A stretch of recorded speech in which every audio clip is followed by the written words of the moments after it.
ما تعرفش كتاب يساعدني ان اطور نفسي؟ طبعا هو في كتب كتير بتتكلم في الموضوع ده. يعني انا ممكن ارشح لك النهارده كتاب من الكتب بتاعت روبن شارما. مين روبن شارما ده؟ ده كاتب يعني معروف ومشهور ان هو بيكتب الكتب بقى اللي خاصه بالبيرسونال ديفلوبمنت، اللي هتساعدك بقى على تطوير حياتك وانك تبقى نسخه افضل من نفسك. هو الكتاب ده اسمه 5 AM كلوب او نادي الخامسة صباحا.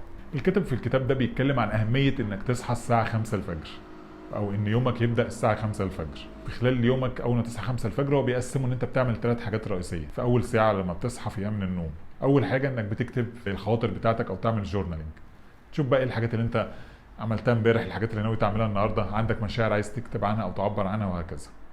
الحاجه التانية هو انك تمارس رياضه، ولو حتى الرياضه دي تمارسها تلت ساعه بس في اليوم. لان الرياضه بمجرد ما بتمارسها بتعمل هرمونات معينه في اليوم في المخ بتاعتك تساعدك بقى انك تبقى نشيط ومركز في خلال اليوم.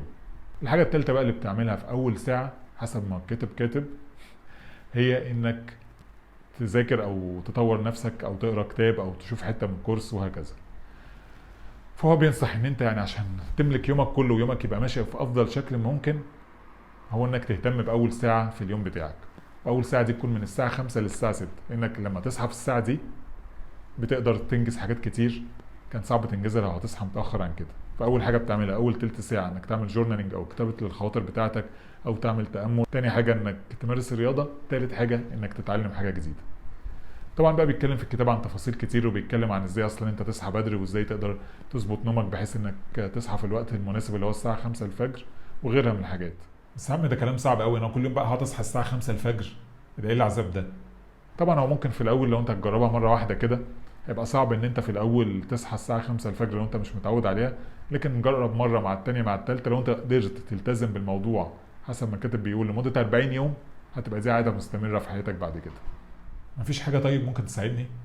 في الكتاب هتلاقي في لينك بقى بيقولك ازاي تنضم للجروب اللي هو عامله.